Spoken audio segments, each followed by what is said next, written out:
This is Group 7 and we will be doing our HI project today. We will be presenting to you about the HDB resettlement in Singapore. This is brought to you by Jonathan, YK, Daniel, and Matthias. This is 1965, September the 13th. I am Lim Ah Kao and my wife is, Tan Xiaomei, and my son is. Jeff. We live in the kampong and those are the days. 1965, September 25th. Today, an inspector came to my house. His name is Mr. Kloof. I'm Inspector Kloof and I'm sorry to tell you that you all have to resettle into the HDB flats as ruled by the government. I will give you a few days to think about your answer. Don't worry, you will be compensated. Odds from Mr. Lim. I have a stable income now, so maybe it's a wrong choice to change to the HDB now. Secondly, living in a kampong, I can live together with my mother and my father and my grandparents and my great-great-grandparents and my children and my godchildren and my grandchildren.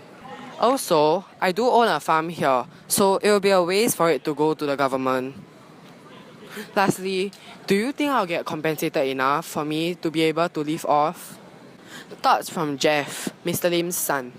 After I move to the HDB, will my friends still be there? Do I have to go to school? Can I still play the games I used to play? Will I get lesser money to spend? Thoughts from Mrs. Lim. meh. Mr. Lim hesitates. After 10 years. In 1965, September 25th, Mr. Lim finally decided to sell his house away. He exchanged the farm license for $26,000 and his kampong for $70,000. In 1965, October 15th, Mr. Lim and his family successfully moved into the HDB flat. So, what happened to life after the resettlement into the HDB flats? In the past, people could enter kampongs in and out without restrictions or even permission. But nowadays, the neighbors have become so unfriendly that they lock their doors.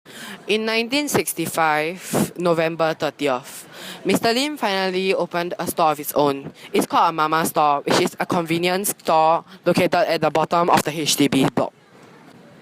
In 1965, October 23rd, MOE made it compulsory for kids above 7-year-old to attend schooling. In 1966, 2nd January, I have to go to school. Yeah. however, in 2nd February 1966, I became the coolest kid in the school. Mrs. Lim was also generally happy with the resettlement. I'm so grateful and happy that the wet market is only 200 meters of walking distance from a HDB block, which makes it so convenient to buy daily groceries to cook for meals. There were also upgrades like the invention of new electrical appliances such as artificial lighting, TV, and fan. Also, there was easy access to water. Life was generally better as Akao's family adapts to the new HDB environment they all call home. Thank you.